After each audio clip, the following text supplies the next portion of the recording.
Time to get to week 14. Green Bay, Yeah. Detroit. The line has moved from 4 to 3.5. Early money coming in on the Packers. Like, based on the season long stats, this is a fantastic matchup. A power running game for the Packers against a Lions defense that has actually been pretty good against the rush. Lions have an elite running game against a Packers D that is at least better against the rush than the past few opponents the Lions have had. But since September 15th, the Lions have had 15 players go on IR, either for the full season or an extended period of time. I think 13 of those players, 12 of those players on the defensive side of the ball, including half their original starting lineup and the replacements for these starters. Like, this is not the coaching mismatch the Lions have seen in the past few games either. So like, it's such a hard game to handicap. It really is, because I feel like we don't know who's playing for the Lions.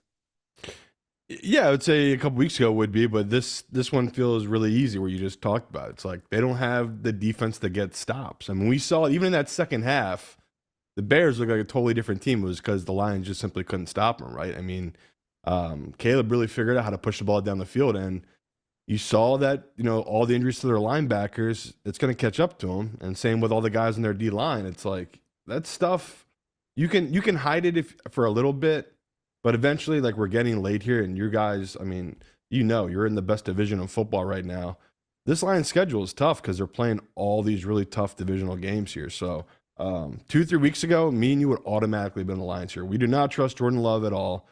Even if he played well those last couple of weeks, there's still little things he does where it's not the Jordan Love from last year, right? There's just something off about Jordan Love this year. But at this number against a banged up Lions team, how do we not stay in this? Like, the back door is always, to me, always going to be open. And the Lions are now giving this spot where it feels like the Bengals are in, right? That they're going to need to put up 30 points against these really good offenses if they're going to win these games. So, yeah, 3.5.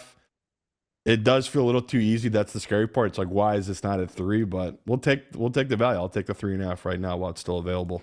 Yeah, the only thing that's giving me any pause at all is that the Lions have been playing without defensive linemen and linebackers all season and finding ways to have a really effective defense in the spots where they need to be most effective.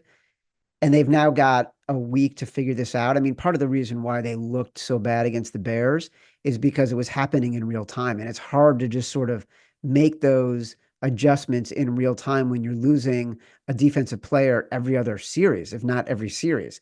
So I do think that they are so good at coaching and so disciplined that, and they are so good at finding talent, even though they're picking Jamal Adams up off the street. That's how bad it is. Um, it gives me a little bit of pause because I have so much belief in Dan Campbell and their and how they coach. That's the only reason. Yeah, I would say that's fair Maybe I'm too. overthinking.